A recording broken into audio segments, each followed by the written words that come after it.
मित्रांनो नमस्कार. आज आपण न्यायालयीन पुनर्विलोकन अर्थात ज्युडिशियल रिव्ह्यू याच्यावरती चर्चा करणार आहोत. न्यायालयीन पुनर्विलोकन हे जे तत्व आहे, ही जी संकल्पना आहे, ही संकल्पना न्याय व्यवस्थेमध्ये, शासन व्यवस्थेमध्ये सर्वाधिक चर्चिली जाणारी अशा स्वरूपाची ही संकल्पना आहे. या संकल्पनेची चर्चा करत असताना आपण साधारणपणे 3 भागांमध्ये न्यायालयीन पुनर्विलोकन ह्या तत्वाची चर्चा आपण करणार आहोत. पहिल्या भागामध्ये आपण साधारणपणे न्यायालयीन पुनर्विलोकन म्हणजे काय किंवा तिचा अर्थ, न्यायालयीन पुनर्विलोकनाचा अर्थ आपण पहिल्या भागामध्ये बघणार आहोत. दुसऱ्या भागामध्ये आपण न्यायालयीन पुनर्विलोकनाची जी काही ऐतिहासिक पार्श्वभूमी आहे, ही ऐतिहासिक पार्श्वभूमी आणि न्यायालयीन पुनर्विलोकनाचा विकास ह्याच्यावरती आपण चर्चा करणार आहोत. आणि तिसऱ्या भागामध्ये आपण भारतीय राज्यघटनेमध्ये, भारतीय शासन व्यवस्थेमध्ये न्यायालयीन पुनर्विलोकनाची स्थिती किंवा न्यायालयीन पुनर्विलोकनाचं तत्व ह्या भागावरती आपण चर्चा करणार आहोत. मित्रहो, आपल्याला माहित आहे की आज जगभर आज कुठलाही असा देश, कुठलीही अशी कंट्री, नेशन स्टेट नाही की जो स्वतःला लोकशाही देश म्हणून घेत नाही. आज जवळपास प्रत्येक देश आपण लोकशाही राज्य असल्याचा दावा करतात आणि त्या पद्धतीने आपली एक इमेज, आपली एक प्रतिमा जगासमोर आणण्याचा प्रयत्न करतात. आपण ज्याही लोकशाही व्यवस्थेचा विचार करतो, ती लोकशाही व्यवस्था ही खरोखर ज्याला आपण ट्रू डेमोक्रेसी म्हणतो किंवा ज्याला आपण रूट बेस्ड डेमोक्रेसी म्हणतो, ती आहे का? आणि ती असण्यासाठी, परिपक्व लोकशाही असण्याच्यासाठी आपल्याला न्यायपालिकेचं स्वातंत्र्य असणं हे अतिशय महत्वाची बाब आहे. न्यायालयीन पुनर्विलोकनाचा जेव्हा आपण विचार करतो, म्हणजे आपण स्पर्धा परीक्षेचे विद्यार्थी म्हणून किंवा तुम्हाला टीचिंग फील्डमध्ये जायचं असेल, नेटसेटची तयारी करायची असेल म्हणून, किंवा एक सामान्य नागरिक, एक सिटीजन ऑफ इंडिया म्हणून आपल्याला न्याय व्यवस्था आणि न्याय व्यवस्थेमध्ये साधारणपणे हे जे न्यायालयीन पुनर्विलोकनाचं तत्व आहे, हे समजून घेणं अतिशय गरजेचं आहे. कारण आपण जरी लोकशाही व्यवस्थेमध्ये वावरत असलो तरी देखील लोकशाही व्यवस्था ही कधी अनार्कीमध्ये, मोनार्कीमध्ये, टोटलिटॅरियनिझममध्ये ती पोहोचेल हे सांगता येत नाही. आणि म्हणून एक सर्वसामान्य नागरिक हा आपल्या लोकशाहीविषयी, आपल्या अधिकारांविषयी, आपल्या व्यवस्थेविषयी तो अतिशय सजग असणं, तो अतिशय जागरूक असणं गरजेचं आहे. आणि म्हणून या व्याख्यानामध्ये, या आपल्या सेशनमध्ये आपण न्यायालयीन पुनर्विलोकनाचं हे जे तत्व आहे, हे परीक्षेच्या दृष्टिकोनातून तर बघणार आहोतच. म्हणजे ह्या न्यायालयीन पुनर्विलोकनाच्या तत्वाचा तुम्हाला उपयोग हा तुमच्या UPSC मध्ये, MPSC मध्ये आणि अन्य स्पर्धा परीक्षांमध्ये तर होणार आहेच आहे.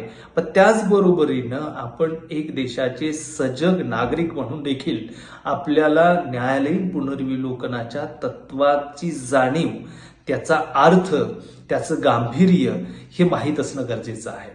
कारण खऱ्या अर्थाने लोकांसाठीचं जे राज्य आहे ते जर प्रत्यक्षामध्ये अवतरण्याची आवश्यकता असेल आणि आपल्याला जर असं वाटत असेल की खरी ट्रू डेमोक्रेसी, ज्याच्यामध्ये आपला सहभाग, आपल्या निर्णयाचा सहभाग आणि आपला प्रत्यक्ष संपूर्ण निर्णय निर्धारण प्रक्रियेमध्ये आपला सहभाग आणि आपल्यासाठी राज्य, आपल्या प्रतिष्ठेसाठी, व्यक्तीच्या प्रतिष्ठेसाठी, व्यक्तीला न्याय मिळवून देण्याच्यासाठी, समतेसाठी, स्वातंत्र्यासाठी, बंधुत्वासाठी, नॅशनल इंटिग्रिटीसाठी ही व्यवस्था असणं, हे जर आपल्याला वाटत असेल एक लोकशाही व्यक्ती म्हणून, तर आपल्याला निश्चितपणाने या व्यवस्थेमध्ये जी न्याय व्यवस्था आहे, त्या न्याय व्यवस्थेमध्ये जे न्यायालयीन पुनर्विलोकनाचं तत्व आहे ते समजून घेणं अतिशय गरजेचं आहे. मी जसं म्हणालो की पहिल्या भागामध्ये आपण न्यायालयीन पुनर्विलोकन म्हणजे काय किंवा त्याचा अर्थ ह्याच्यावरती आपण चर्चा करणार आहोत. न्यायालयीन पुनर्विलोकन म्हणजे काय, तर या शब्दामध्येच, म्हणजे ज्युडिशियल रिव्ह्यू या शब्दामध्येच त्याचा अर्थ दडलेला आहे. न्यायालयांची अशी शक्ती किंवा न्यायालयांचा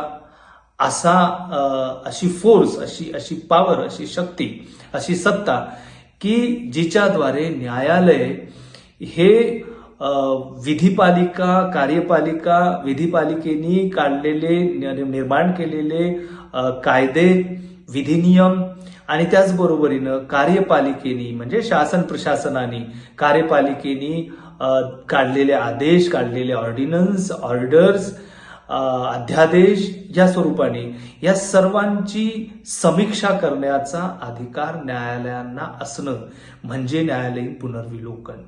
न्यायालयीन पुनर्विलोकन म्हणजे राज्यघटनेनुसार विधिपालिकेनी कायदे निर्माण केलेत का, कायदे मंडळाने कायदे निर्माण केलेत का, कार्यपालिकेनी राज्यघटनेच्या तरतुदीनुसारच त्याची अंमलबजावणी केलेली आहे का, किंवा वेळोवेळी प्रसंगानुरूप कार्यपालिकेने काही ऑर्डिनन्स जे काढलेले असतात, काही अध्यादेश जे काढलेले असतात, काही आदेश जे काढलेले असतात, काही ऑर्डर्स ज्या काढलेल्या असतात, हे सर्व राज्यघटनेला अनुसरून आहेत का, किंवा हे सर्व राज्यघटनेचं उल्लंघन तर करत नाहीयेत ना, हे तपासण्याचा, ह्याची समीक्षा करण्याचा अधिकार म्हणजे न्यायालयीन पुनर्विलोकन होय. आता म्हणजे जर न्यायालयीन पुनर्विलोकन असेल म्हणजे कायदेकारी मंडळाने निर्माण केलेले कायदे आणि कार्यपालिकेने, कार्यकारी मंडळाने काढलेले अध्यादेश हे जर राज्यघटनेला धरून असतील किंवा राज्यघटनेमधील तरतुदींशी ते विसंगत असतील तर त्याची समीक्षा करून त्याला रद्द करण्याचा अधिकार म्हणजे न्यायालयीन पुनर्विलोकन. याचा अर्थ असा आहे, हा जर त्याचा अर्थ आहे तर न्यायालये हे आपली लोकशाही मजबूत करण्याच्या दृष्टिकोनातून किती महत्वाची भूमिका अदा करतात आणि राज्यघटना न्यायालयांना तसा अधिकार बहाल करतात की ज्यातून व्यक्तीचे अधिकार सुरक्षित होतील, ज्यातून खऱ्या अर्थाने लोकशाही ही प्रस्थापित होण्यास मदत होईल. मग ही न्याय व्यवस्थेमध्ये हे जे न्यायालयीन पुनर्विलोकनाचं तत्व आहे, हे तत्व हे अलीकडच्या काळात निर्माण झालेलं आहे का, किंवा ह्याची व्यवस्था, हे तत्व हे मध्ययुगामध्ये होतं का किंवा प्राचीन युगामध्ये होतं का, ह्याचा जेव्हा आपण धांडोळा घेण्याचा प्रयत्न करतो तेव्हा आपल्याला असं लक्षात येतंय की न्यायालयीन पुनर्विलोकन किंवा न्यायालयीन ज्याला आपण समीक्षा असं म्हणतो, हा समीक्षा करण्याचा न्यायालयाचा जो अधिकार आहे, ज्याला ज्युडिशियल रिव्ह्यू असं आपण म्हणतो, हे तत्व आधुनिक कालखंडामध्ये निर्माण झालेलं तत्व आहे असं आपल्याला लक्षात येतं. याचा जेव्हा इतिहास आपण बघतो तेव्हा आपल्याला असं दिसतं की साधारणपणे 1789 मध्ये एक आधुनिक कालखंडामध्ये पहिल्यांदा एक लिखित स्वरूपाची, ज्याला आपण राज्यघटना असं म्हणतो, ही राज्यघटना अमेरिकेची अस्तित्वात आली. 1789 मध्ये आधुनिक कालखंडामध्ये अमेरिकेची, ज्याला आपण युनायटेड स्टेट्स ऑफ अमेरिका असं म्हणतो, संयुक्त राज्य अमेरिका, ह्या अमेरिकेची राज्यघटना 1789 मध्ये अस्तित्वात आली. ही राज्यघटना अस्तित्वात आल्यानंतर आपसुकपणाने ह्याच्यामध्ये फंडामेंटल राईट्स आणि ह्या सर्वांचा अंतर्भाव होता. आणि आपल्याला माहित आहे अमेरिकेची जेव्हा स्थापना झाली तेव्हा 13 वसाहती एकत्रित येऊन एक संघराज्य स्थापन झालं. आज अमेरिका जगातला एक संघराज्य देश, एक संघराज्य लोकशाही असणारी व्यवस्था असणारा देश म्हणून नावारूपाला आलेला आपण बघतो. ह्या अमेरिकेच्या राज्यघटनेमध्ये आपल्याला असं दिसतंय की साधारणपणे 1803 पर्यंत तिथल्या फेडरल कोर्टाने, तिथल्या सुप्रीम कोर्टाने, तिथल्या घटक राज्यांनी निर्माण केलेले जे कायदे आहेत, हे कायदे राज्यघटनेला जर सुसंगत नसतील तर ते रद्द ठरवण्याचा प्रयत्न किंवा ते रद्द अक्षरशः तिथल्या सुप्रीम कोर्टाने ठरवलेले होते. पण 1803 पर्यंत अमेरिकेच्या सुप्रीम कोर्टाने केवळ घटक राज्यांच्या विधिमंडळांनी पारित केलेले कायदे असतील किंवा त्यांच्या कार्यपालिकेने निर्गमित केलेले आदेश असतील, ह्यांनाच केवळ रद्द करण्याचा कार्यक्रम हाती घेतलेला होता.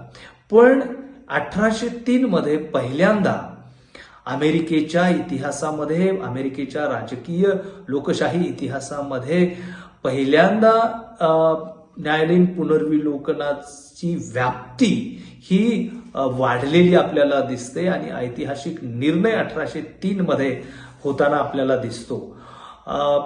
या 1803 मध्ये जॉन मार्शल नावाचे सुप्रीम कोर्टाचे जज होते आणि त्यांच्यासमोर मार्बरी विरुद्ध मेडिसन हा खटला त्यांच्यासमोर चालवायला आला. त्यावेळी त्यांनी आपल्या न्यायालयीन पुनर्विलोकनाची जी ही व्याप्ती आहे किंवा त्याला डिफाईन करण्याचं काम त्यांनी केलं आणि स्पष्टपणाने त्या ठिकाणी सांगितलं की कोणताही घटक राज्यांचा कायदा असेल किंवा केंद्र शासनाचा, अमेरिकन गव्हर्नमेंटचा, त्या ठिकाणी संघ राज्य सरकारचा कायदा असेल, तो जर राज्यघटनेच्या तरतुदींशी विसंगत जाणारा असेल तर त्याला रद्द करण्याचा अधिकार हा सुप्रीम कोर्टाला आहे.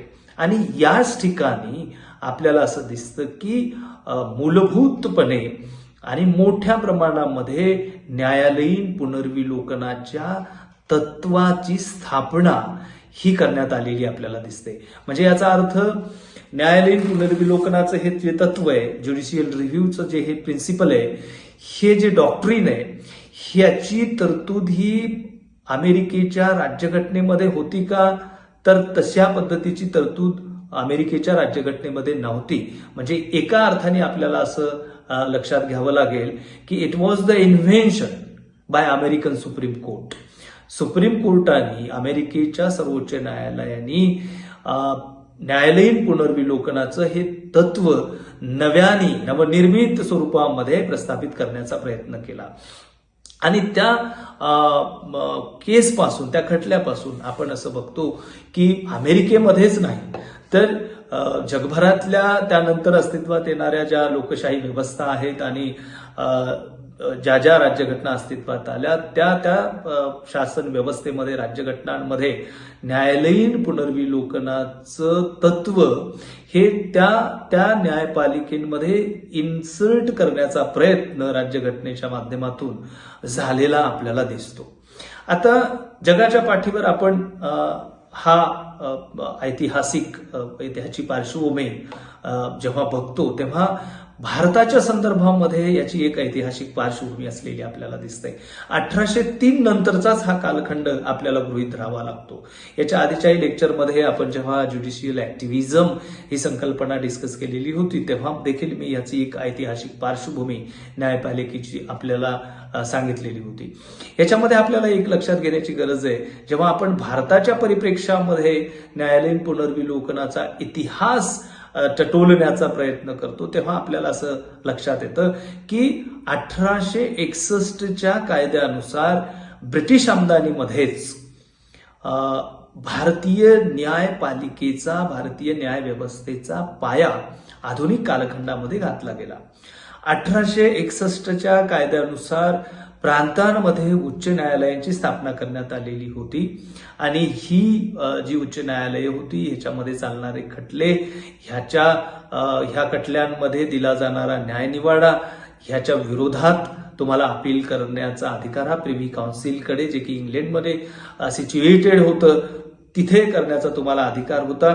आणि इथून पुढे म्हणजे बरेचदा प्रांतांच्या उच्च न्यायालयांनी तत्कालीन प्रांतांच्या विधिमंडळांनी जे काही विधिनियम किंवा जे काही कायदे किंवा तत्कालीन तिथल्या संबंधित गव्हर्नर जनरलनी दिलेले आदेश हे जर ब्रिटिश संसदेनी पारित केलेल्या कायद्याला अनुसरून नसतील किंवा ब्रिटिश संसदेनी पारित केलेल्या कायद्यानुसार ते नसतील तर त्यांना अवैध ठरवण्याचा, त्यांना रद्दबातल करण्याचा डिसिजन हा तत्कालीन प्रांतांच्या उच्च न्यायालयांनी त्या ठिकाणी घेतलेला आपल्याला दिसतो. 1935 मध्ये आपल्याला असं दिसते की भारतामध्ये 1935च्या कायद्यानुसार भारतामध्ये ब्रिटिशांनी फेडरल कोर्टची स्थापना केली. आपल्याला हे माहित आहे की मर्यादित स्वरूपात का असेना 1935च्या कायद्यानुसार भारतामध्ये संघराज्य पद्धतीचा अवलंब करण्यात आलेला आपल्याला दिसून येतो आणि त्या दृष्टिकोनातून प्रस्थापित झालेलं, एस्टॅब्लिश केले गेलेलं फेडरल कोर्ट हे अतिशय महत्वाचं आहे. मग त्या न्याय व्यवस्थेमध्ये ब्रिटिश आमदानीमध्ये साधारणपणे आपण असं बघतो की 35 पासून एक 47 पर्यंतचा जर हा एक 10-12 वर्षांचा कालावधी आपण गृहीत धरला तर आपल्याला असं दिसते की तत्कालीन फेडरल कोर्टानी भारताच्या असे अनेक गव्हर्नर जनरलनी दिलेले आदेश, काढलेले वटहुकूम हे रद्दबातल केलेले आहेत की जे ब्रिटिश संसदेच्या कायद्याच्या विरोधामध्ये जात होते. आणि अशा वेळी फेडरल कोर्ट भारतामध्ये अशा पद्धतीचे निर्णय घेताना आपल्याला दिसत होतं. इतकंच नाही तर अनेक असे कायदे जे की प्रांतांच्या विधिमंडळांनी पारित केलेले होते, ज्या विधिनियमांनी किंवा ज्या कायद्यांद्वारे सामाजिक सुधारणा करण्याचा प्रयत्न हा केला जात होता, अशा सर्व कायद्यांना सुरक्षितता बहाल करण्याचा काम हे फेडरल कोर्टाने त्या काळामध्ये केलेलं आपल्याला दिसते. इव्हन जेव्हा दुसरं महायुद्ध सुरू झालेलं होतं तेव्हा गव्हर्नर जनरलनी जे आणीबाणीचे वटहुकूम काढलेले होते त्यांना देखील रद्द करण्याचं काम हे तत्कालीन फेडरल कोर्टाने केलेलं आपल्याला दिसते. याचा अर्थ बऱ्यापैकी निरपेक्ष स्वरूपामध्ये भारतीय न्याय व्यवस्था ही विकसित होत होती.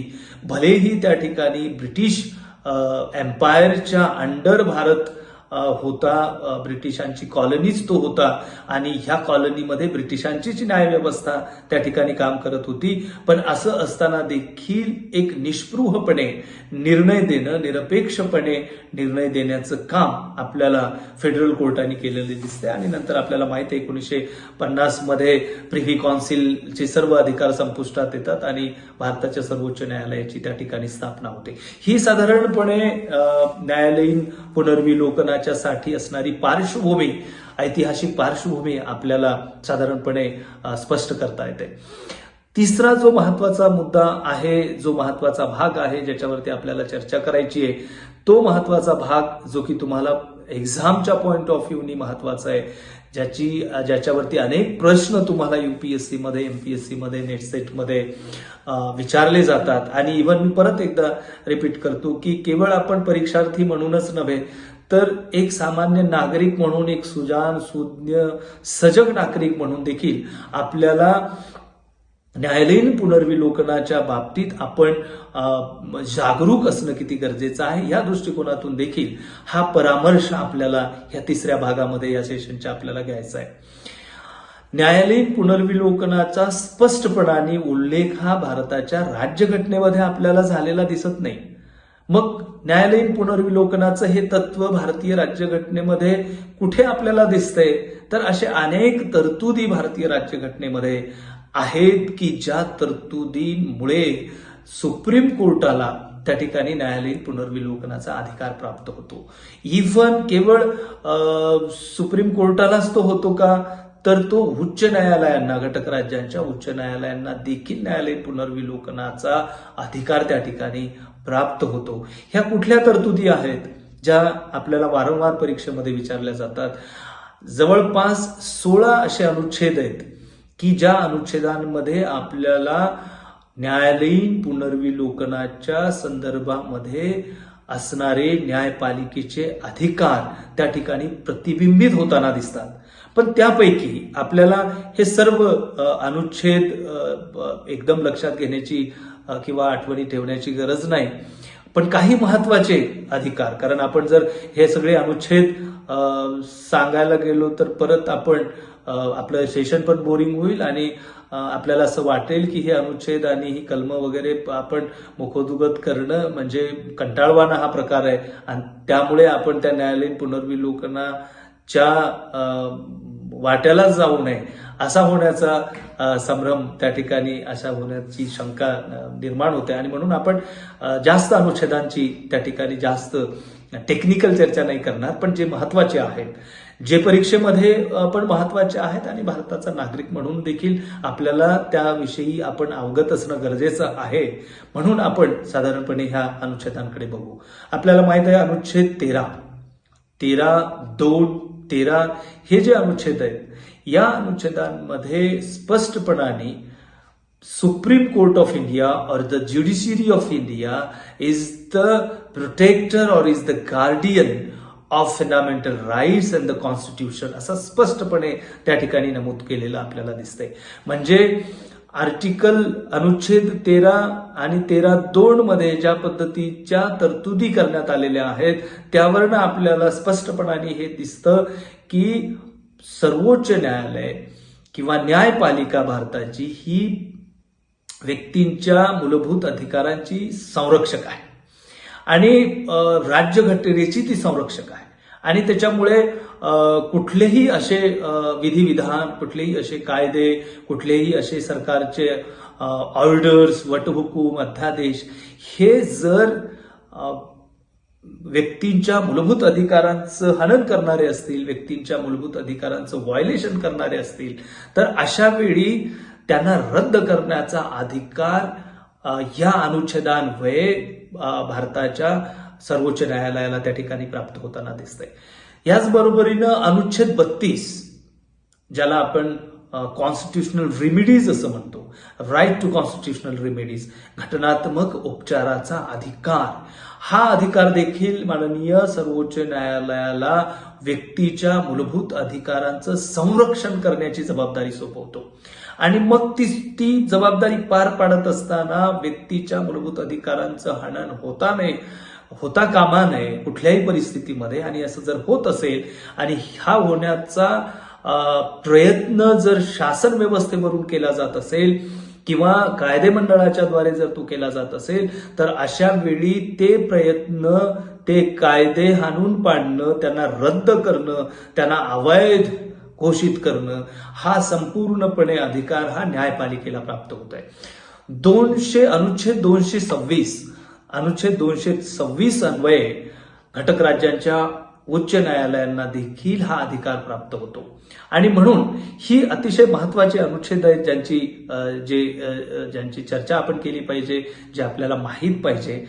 अर्थात अन्य जे अनुच्छेद 131 असेल, 132, 33, 34 असतील, 143 असेल, हे सर्व जे अनुच्छेद आहेत ह्या सर्व अनुच्छेदांनी एक हमी व्यक्तीला दिलेली आहे की तुमची डेमोक्रेसी, तुमची प्रतिष्ठा, तुमची गरिमा ही सुरक्षित राखली जाईल आणि जर ही उल्लंघन करण्याचा प्रयत्न शासन, प्रशासन किंवा कायदे मंडळाच्या कडून होत असेल तर त्याच्यावरती वॉच करणं, त्यांना हाणून पाडणं, त्यांना रद्द करणं आणि तुमच्या म्हणजे व्यक्तीच्या सर्व अधिकारांना सुरक्षित करणं, त्यांच्या स्वातंत्र्याला सुरक्षित करणं याची सर्वस्वी जबाबदारी ही आपल्याला असं दिसते की न्यायपालिकेवरती राज्यघटनेने टाकलेली आहे. तुम्ही बघा, न्यायपालिकेमध्ये जेव्हा जजेसच्या नियुक्त्या केल्या जातात, जजेस जेव्हा राष्ट्रपती त्यांना शपथ देतात, अनेकदा तुम्ही शपथविधी बघितला असेल टेलिव्हिजनवरती. रिसेंटली 5 जजेस हे आता अपॉइंट झालेले आहेत माननीय सर्वोच्च न्यायालयामध्ये आणि आता सर्वोच्च न्यायालयाचे सरन्यायाधीशांची संख्या देखील 32 झालेली आहे. 32 एवढी न्यायाधीशांची त्या ठिकाणी संख्या झालेली आहे. ह्यांची जर तुम्ही शपथविधी यांचा जर बघितला, 124 अनुच्छेद 124(6) मध्ये या शपथविधीच्या संदर्भामध्ये उल्लेख आलेला आहे, तरतूद आलेली आहे आणि भारतीय राज्यघटनेच्या परिशिष्ट 3 मध्ये, शेड्यूल 3 मध्ये भारतीय न्याय व्यवस्थेमधल्या न्यायाधीशांनी, सर्वोच्च न्यायालयाच्या न्यायाधीशांनी, उच्च न्यायालयाच्या न्यायाधीशांनी काय शपथ घेतली पाहिजे ती त्या ठिकाणी नमूद केलेली आहे. आणि ती शपथ आपण जर नीटपणाने वाचली तर आपल्याला असं लक्षात येतंय, मी पुन्हा एकदा रिपीट करतो की 124 अनुच्छेद 124(6) मध्ये आणि भारतीय राज्यघटनेच्या शेड्यूल 3 मध्ये, परिशिष्ट 3 मध्ये आपल्याला न्यायाधीशांनी घ्यावयाच्या शपथेचा त्या ठिकाणी तो भाग, त्या ठिकाणी ते शब्द पुटअप केलेले दिसून येतात. ते शब्द काय सांगतात तर ते सांगतात की भारतीय न्याय व्यवस्था, भारतीय न्यायपालिका किंवा ॲज अ जज of supreme court, as a जज ऑफ हायकोर्ट, न्यायाधीश म्हणून मी भारतीय राज्यघटनेचं संरक्षण करेन.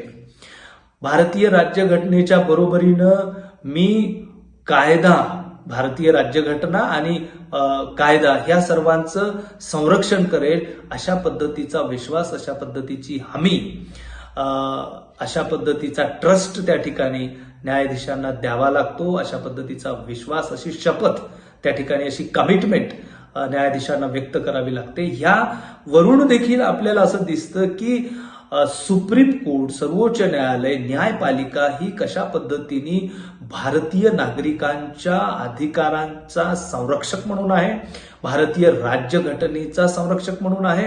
आणि भारतीय राज्यघटनेचा संरक्षक म्हणून जर न्यायपालिका असेल तर ती स्वाभाविकपणे आपल्याला असं दिसतं की राज्यघटनेमध्ये असणाऱ्या सर्व तरतुदींचं संरक्षण देखील न्यायपालिकेला त्या ठिकाणी करावं लागते. ही तिची जबाबदारी पण आहे असं आपल्याला दिसतंय. अर्थात जेव्हा आपण ह्या न्यायालयीन पुनर्विलोकनाचा भारतीय राजकारणाच्या दृष्टिकोनातून विचार करतो तेव्हा असं आपल्याला लक्षात येतं की अनेकदा कायदे मंडळ, कार्यकारी मंडळ एकीकडे आणि न्यायपालिका एकीकडे ह्यांच्यामध्ये न्यायालयीन पुनर्विलोकनाच्या संदर्भामध्ये उभा संघर्ष अलीकडच्या एक 4-5 दशकांमध्ये होताना आपण बघतो आहोत, वाचतो आहोत, ऐकतो आहोत. जेव्हा भारतीय राज्यघटना अस्तित्वात आली आणि त्याच वेळेपासून आपल्याला असं दिसते की साधारण 1-1.5 दशकांच्या कालावधीमध्ये न्यायाधीशांनी, सुप्रीम कोर्टानी फार न्यायालयीन पुनर्विलोकनाच्या बाबतीत ऍक्टिव्ह ते झालेलं दिसत नाही.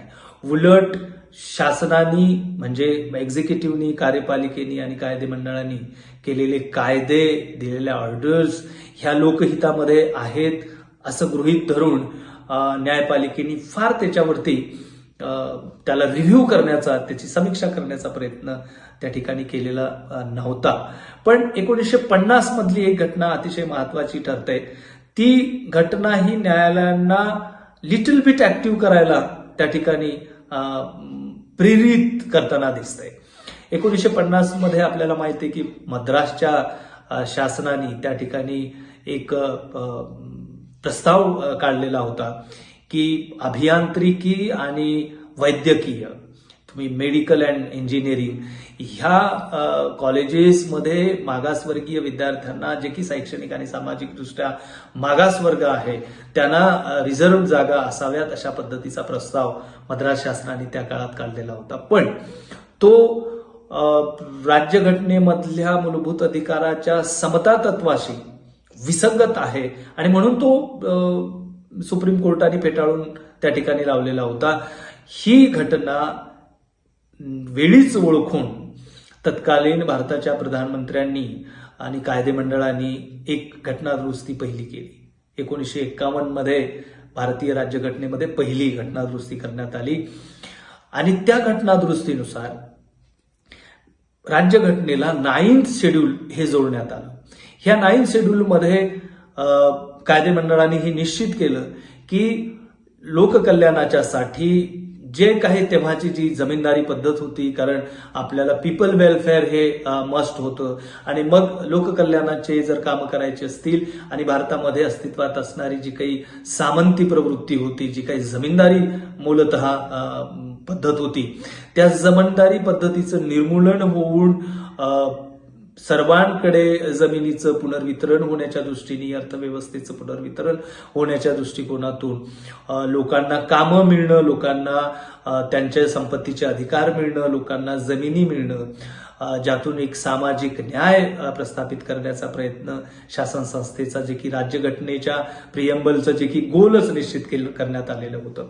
हे जेव्हा हे सगळं कार्यक्रम जेव्हा शासनाला हाती घ्यायचा होता तेव्हा न्यायालयाचे हे अडथळे येऊ नयेत म्हणून 1951च्या पहिल्या घटना दुरुस्तीनुसार 9th शेड्यूल हे राज्यघटनेमध्ये इन्सर्ट करण्यात आलं आणि हे जे 9वी अनुसूची आहे त्याच्यामध्ये अशा सर्व प्रकारचे कायदे त्या ठिकाणी टाकण्यात आलेले होते. घटक राज्यांनी जमीन निर्मूलनाच्या संबंधी केलेले कायदे असतील, केंद्र शासनाने हे सर्व कायदे ह्या 9th शेड्यूलमध्ये टाकून हे निश्चित करण्यात आलं होतं की ह्या 9th शेड्यूलमध्ये टाकण्यात आलेल्या कायद्यांचं रिव्ह्यू किंवा त्यांचं पुनर्विलोकन हे न्यायालयांकडनं केलं जाणार नाही किंवा न्यायालयाच्या कक्षेच्या ते बाहेर ठेवण्यात आलेलं होतं.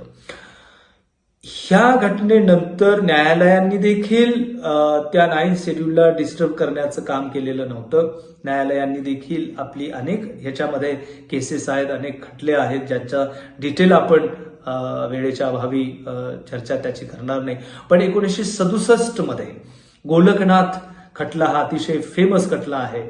तो जो गोलकनाथ खटला आहे त्या खटल्यामध्ये सुप्रीम कोर्टाने, सर्वोच्च न्यायालयाने एक गोष्ट त्या ठिकाणी, एक बाब अशी नमूद केली की मूलभूत अधिकार व्यक्तींचे हे शासनाला कायदे करून संकुचित करता येणार नाहीत. अशा पद्धतीचं एक निर्णय त्यातून आला आणि 67 पर्यंत, साधारणपणे 66 पर्यंत न्यायालयांनी कायदेमंडळ आणि शासनाने केलेले कायदे, दिलेले आदेश हे 9th शेड्यूलमध्ये असतील आणि ते जरी मूलभूत अधिकारांचा संकोच करत असतील, लोकांच्या कल्याणाच्या, समाजाच्या कल्याणाच्या हिताच्या दृष्टीने, तरी त्यांना अवैध ठरवण्याचा प्रयत्न 66 पर्यंत न्यायालय करताना दिसत नव्हती. पण 67 मध्ये मात्र जेव्हा न्यायालयाने ही भूमिका घेतली तेव्हा परत एकदा कायदेमंडळ आणि एक्झिक्युटिव्ह कार्यपालिकेने पुन्हा एकदा ह्याच्यावरती ओव्हरकम करण्याच्या दृष्टीने 1970, 1971 आपल्याला माहित आहे Indira Gandhi was the prime minister, 24वी आणि 25वी घटनादुरुस्ती त्यांनी केली 1971ला.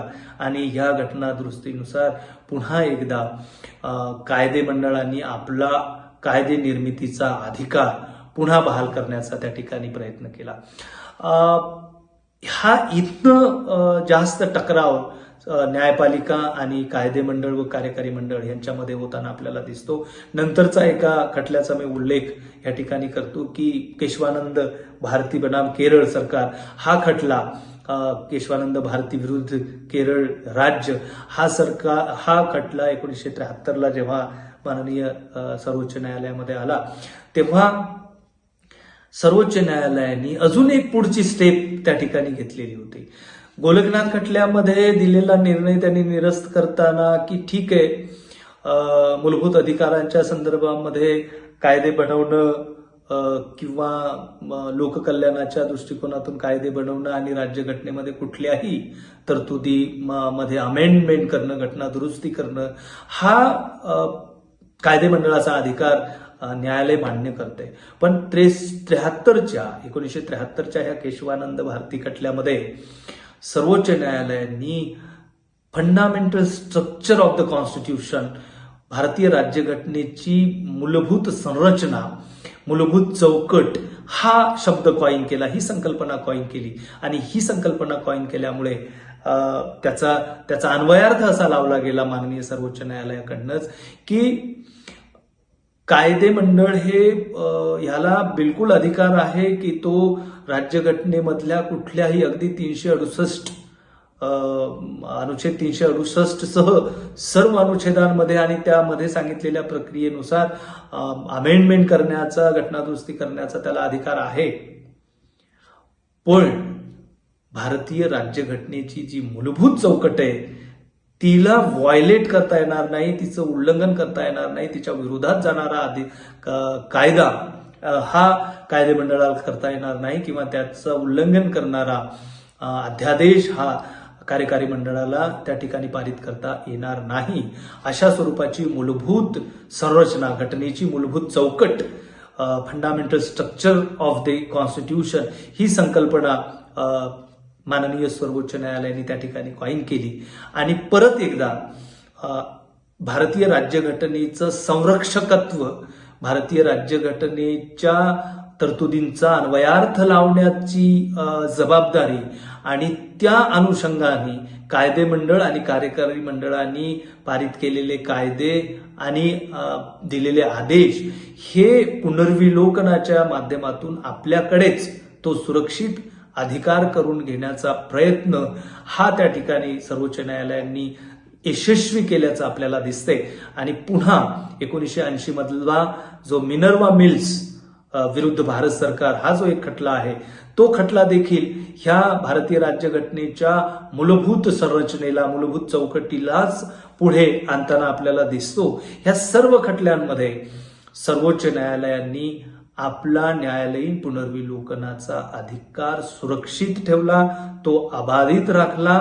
आणि एवढंच नाही तर 1973 आणि 1980च्या ह्या खटल्यामधून अजून एक गोष्ट स्पष्ट होताना आपल्याला दिसते, ती म्हणजे जे 9th शेड्यूल पहिल्या घटना दुरुस्तीनुसार जी 9वी अनुसूची भारतीय राज्यघटनेला जोडण्यात आलेली होती आणि त्याच्यामध्ये आपल्याला असं दिसते की असे कायदे शासनाने त्याच्यामध्ये इन्सर्ट केलेले होते, त्याच्यामध्ये घातलेले होते की जे न्यायालयीन पुनर्विलोकनाच्या बाहेर समजले जात होते. परंतु केशवानंद भारतीच्याच खटल्यामध्ये सुप्रीम कोर्टाने हे स्पष्ट केलं की 9th schedule is under of the judicial review. न्यायालयीन पुनर्विलोकनाच्या कक्षेमध्ये 9वी अनुसूची देखील आहे आणि त्याच्यामुळे शासनाने अशा स्वरूपाने जे काही कायदे त्याच्यामध्ये करून टाकले असतील ते देखील आमच्या समीक्षेच्या कक्षेमध्ये येतात. इव्हन 2007 मध्ये आय आर कोहेलो ही जी केस, हा जो खटला सुप्रीम कोर्टामध्ये चालला, ह्या खटल्यामध्ये देखील 9व्या अनुसूचीच्या संदर्भामध्ये न्यायालयीन पुनर्विलोकन किती महत्वाचं आहे हेच त्या ठिकाणी अधोरेखित होतं. इव्हन त्या खटल्यानंतर तत्कालीन सुप्रीम कोर्टाचे चीफ जस्टिस के.जी. बालकृष्णन यांनी स्पष्टपणाने त्यावेळी म्हटलेलं होतं की कायदेमंडळ किंवा शासनाने 9वी अनुसूची ही न्यायालयीन समीक्षेच्या बाहेर आहे, न्यायालयीन पुनर्विलोकनाच्या कक्षाच्या ते बाहेर आहे असं समजण्याची अजिबात गरज नाही. तर 9व्या अनुसूचीसह सर्व अमेंडमेंट्स, सर्व कायदे हे न्यायपालिकेकडून रिव्ह्यू केले जाऊ शकतात. तो आमचा अधिकार आहे, कारण आम्ही भारतीय राज्यघटनेचे संरक्षक आहोत.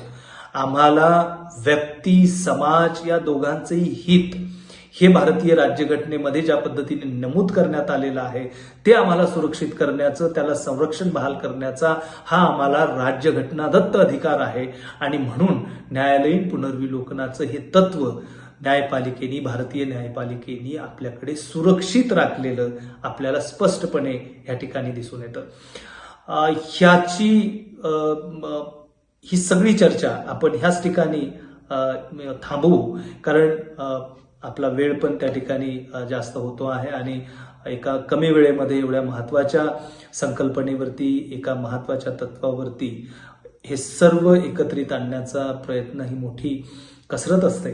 त्यामुळे याच ठिकाणी भारतीय न्यायालयीन पुनर्विलोकनाचा हा जो 3 भागांमध्ये आपण जी चर्चा फिक्स केलेली होती ही याच ठिकाणी थांबू. निष्कर्षतः या ठिकाणी एक बाब आपण अधोरेखित केली पाहिजे आणि ती म्हणजे कोणत्याही लोकशाही व्यवस्थेमध्ये तिला खऱ्या अर्थाने जनकल्याणकारी, व्यक्ती कल्याणकारी जर ती बनवायची असेल तर त्या व्यवस्थेमध्ये, त्या न्याय व्यवस्थेमध्ये न्यायालयीन पुनर्विलोकनाचं, ज्युडिशियल रिव्ह्यूचं हे तत्व असणं अत्यंत महत्वाचं आहे. पण त्याचबरोबरीनं न्यायपालिकेनी आपली मर्यादा, आपल्याला घटनेनं दिलेली जबाबदारी, दिलेले अधिकार हे सार्वभौम जनतेच्या परिप्रेक्ष्यातून लक्षात घेणं आणि आपल्या अधिकारांचं जास्त अतिरेक होणार नाही.